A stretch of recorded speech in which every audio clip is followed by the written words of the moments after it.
I know what you're thinking. It's about time I got to book 2 of Will Wight's Cradle series after enjoying book 1. Oh, you weren't thinking that? Well, I was. I started so many new series over the last year or so that I ended up neglecting some of the ones I enjoyed, but that's changing right now because I'm on a book 2 rampage, and some have been great. Others have made me question my decision to continue the series.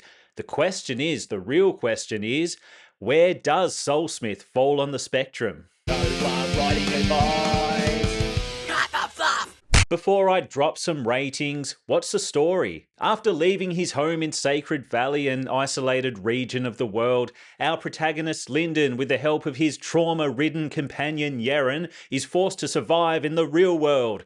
Cradle is a progression fantasy series. Oh, look at that. I didn't screw it up and say progressive like I usually do. Progressive fantasy, I imagine, is something different. A little more left leaning, perhaps. Anyway, Lyndon naturally is trying to get stronger. Would it even be progression fantasy without that trope at the forefront? To be fair, he has a good reason for wanting to get stronger. Yes, our protagonist has compelling enough motivations. I guess we're discussing characters first, which I give a solid 4 out of 5. I've recently learned that some people can't stand Lyndon. Yes, he's willing to lie and cheat his way to success, but that's what makes him so interesting. Because he's not the typical righteous hero type, he's willing to take wild chances, which take the plot in unexpected directions. And when he does try to screw someone over, he usually gets checked in a big way. There are consequences for his actions. So yes, he does still have that same get ahead at any cost mindset from book 1, and luck has played a part in his continued survival. So I will say, if he doesn't start to show signs of meaningful growth and learning from his mistakes, his luck can't hold out forever, or it shouldn't. I might turn on the character too. That's the beauty of Lyndon. Because he's so flawed and downtrodden, there's plenty of room for development in all areas. Lyndon's companion, Yeren, is believably suspicious after experiencing some serious trauma in book 1. Really, it sounds like her entire life has pretty much been a series of traumatic events, so her somewhat grating personality makes sense. Then we've got Ethan, however the guy's name's pronounced, a new viewpoint character. He's a fun addition to the cast. The character works well in the context of book 2's story, but for him to remain a let me try that again. This is the second video I've recorded for the day, so I'm not speaking well. But for him to remain a compelling character, he'll need to be seriously tested and challenged in future books. I'm curious to see where the whole dynamic goes there between these characters. Lyndon and Yeren are two totally different characters, and the contrast is evident. Yeren's suspicious of everyone, whereas Lyndon is more immediately trusting, even if he's the one people should be suspicious of. You can see their different upbringings and life experiences in their personalities.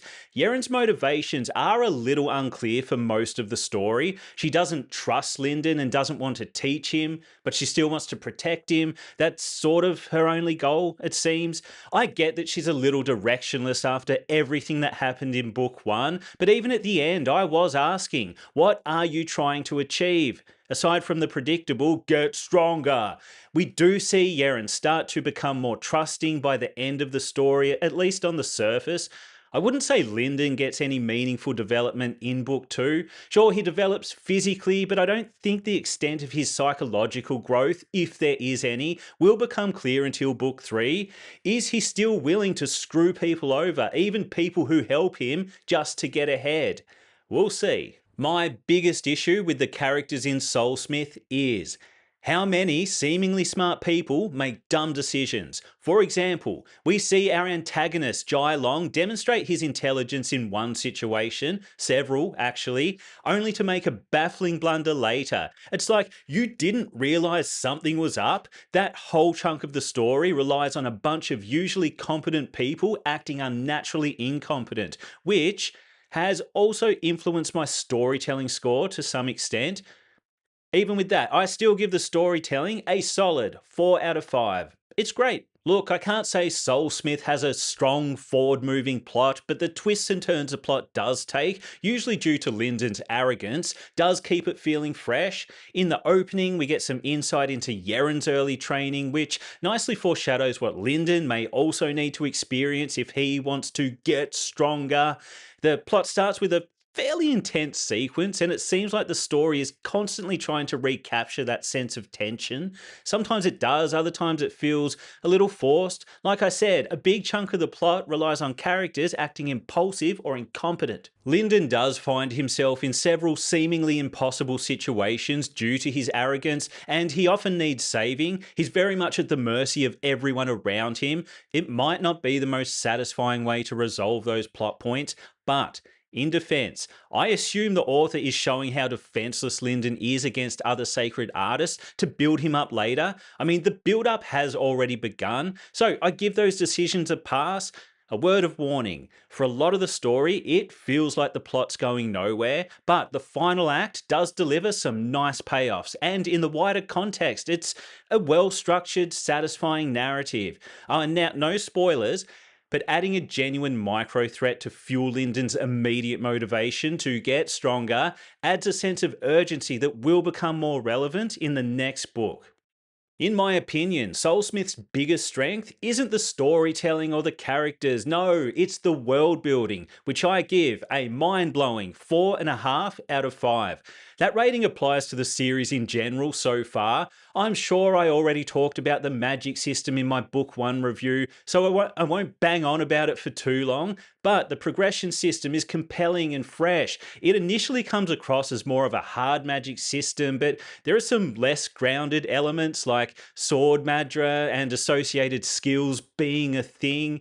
It starts to move into wacky anime territory at that point, but I assume that's the vibe the author's going for. We'll see what happens in later books when more powerful characters do battle. That could be fun. Remnants, essentially the spirits that emerge from the body of a deceased sacred artist, are a creative addition to the magic system and provide an extra threat in the more tense scenes. Killing a sacred artist's physical body only causes more problems. That's fun. Then there's the advancement process when someone essentially levels up, which can be brutal, and it shows that within the magic system, progression is earned. It's not just ding level up, ding level up, ding level up, now I'm God. Cradle's progression system is more restrained than that, and in my opinion, more compelling than some others.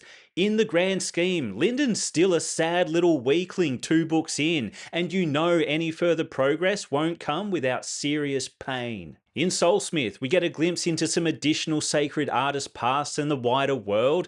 There's an implied depth to their society that Book 2 doesn't delve into too deeply, so there's plenty of room to expand in later books. Then there's a whole wider universe situation, which doesn't get too much page time in Book 2, but that's clearly going somewhere. Overall, the world building is creative, immersive, and quickly becoming expansive. I shouldn't try to record multiple videos in one day because I always lose my voice.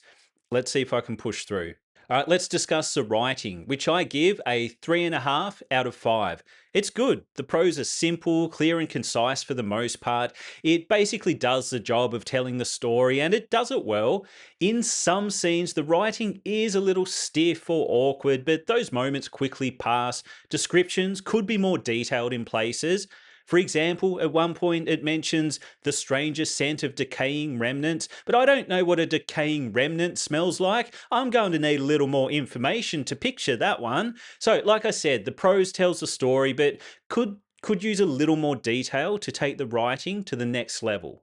That brings us to my overall enjoyment, which I give a 4 out of 5. I thoroughly enjoyed parts of Soulsmith, especially around the world building and seeing characters genuinely challenged. The final act sets up the next book nicely, and I do want to get to it sooner rather than later this time. Some of the eye-rolling moments did bring my enjoyment down a little. For example, when the plot started relying on unnatural incompetence to progress, then there was the feeling that the plot was going nowhere, somewhere in the middle. That feeling wasn't justified, by the way, but I was concerned for a minute there. Oh, I almost forgot to mention the most brilliant part of the book, the bloopers at the end. Yes, apparently a written novel can have bloopers. So at the end of the book, there are a bunch of joke scenes that genuinely made me laugh out loud. It's a great move by the author. Cradle's such a serious series, and it is great to see that the author does have a sense of humor. I don't think I've ever seen that done before, so yeah, great stuff. That leaves Soulsmith with a final score of, and this might be the first time the final rating, has been a complete number. No decimals here.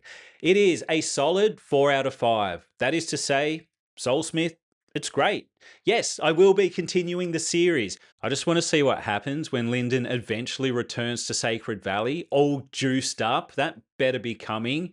As much as his personality can be off-putting, I do want to see other characters' reactions when that unsold little asshole rolls into town and puts everyone in their place. Because in a way, he is the way he is because of the way they treated him. Just saying. If you enjoyed this video, hit subscribe. If you didn't enjoy this video, hit subscribe anyway and hate watch my content. That's always fun.